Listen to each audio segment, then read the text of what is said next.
I make these remarks on behalf of two of my colleagues who are here today, the senator from Hawaii, the wonderful Mazie Hirono, and my colleague and friend, former district attorney of this city, former Attorney General of the state of California, Kamala Harris. As has just been said, Ed was soft-spoken. He was reserved, and he was humble, but he was also incredibly effective in government management with a proud history as a civil rights attorney.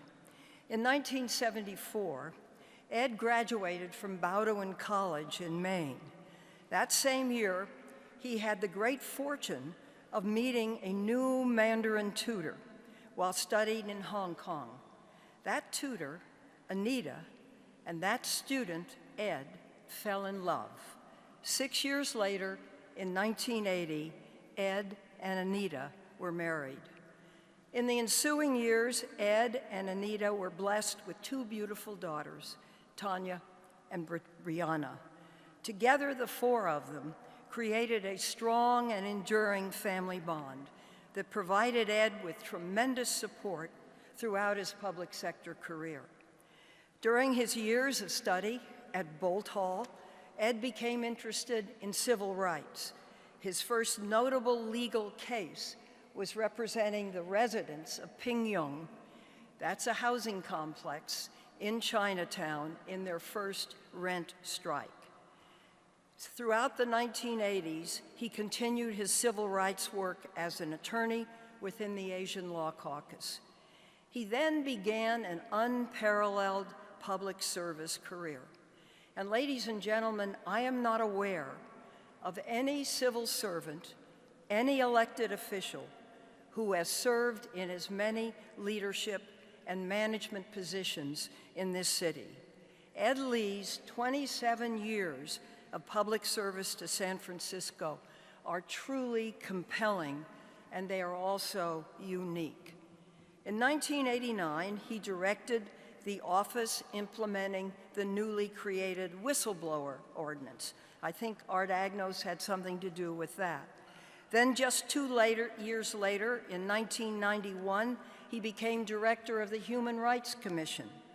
He served there for 5 years, until '96, when he became city purchaser, a position through which he was able to support local businesses and, most importantly, local minority businesses. In 2000, Mayor Willie Brown appointed him as director of the Department of Public Works, where he oversaw the redesign of the United Nations Plaza, Harding Park Clubhouse, and the teardown of the Central Freeway.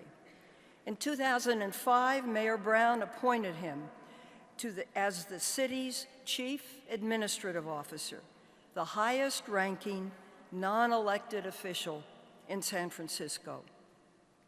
There, he oversaw 27 city departments, including the city's new 311 call center and the city's technology department.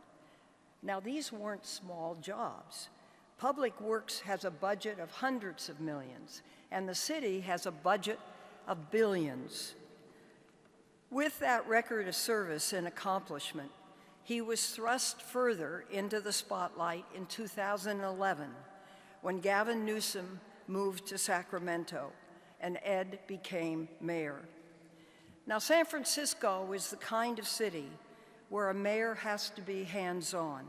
It's not just receiving councilor officials and hosting parties. It's understanding what's going on, balancing budgets, responding to constituents, solving problems, and knowing this city in every street and district. Ed Lee was that kind of mayor, and he did an exemplary job. When he took over, the city was in recession.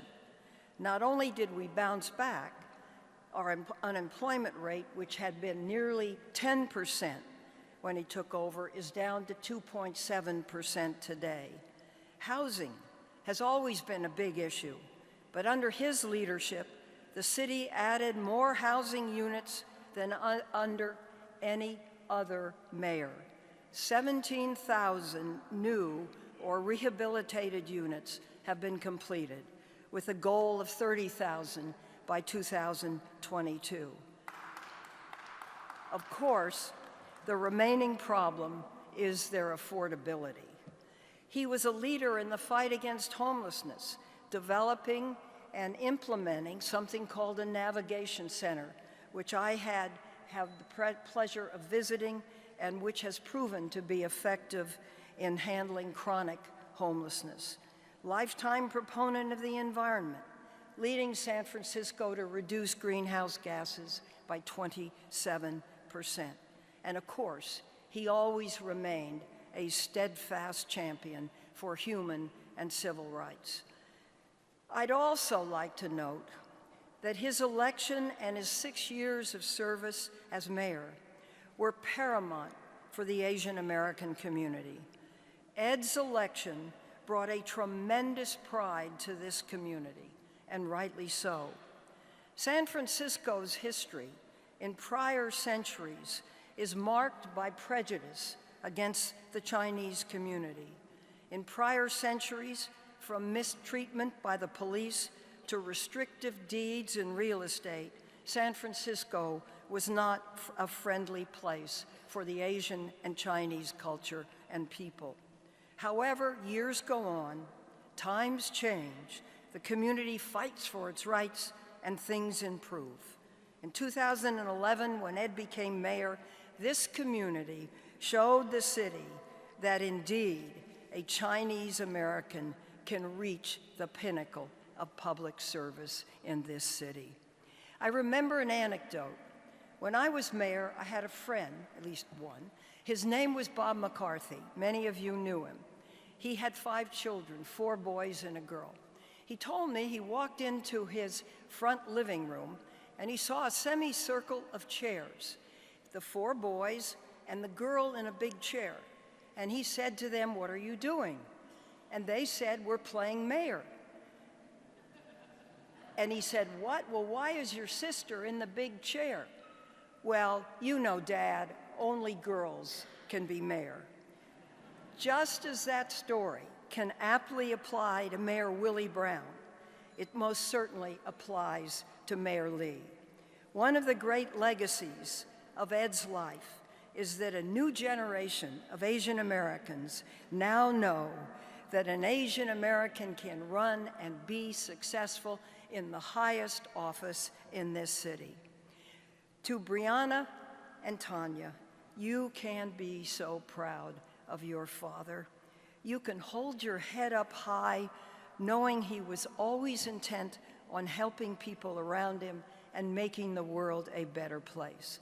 Your dad was one fine man. And to Anita, I know how hard things are right now. I've learned this myself. All I can say is that family and friends and the knowledge of his love for the 3 of you will never be diminished. Just think of this: head of the Human Rights Commission, purchaser of the city, head of the Department of Public Works, chief administrative officer, and mayor of the city and county of San Francisco. Yes, Ed Lee was an outstanding man. Thank you.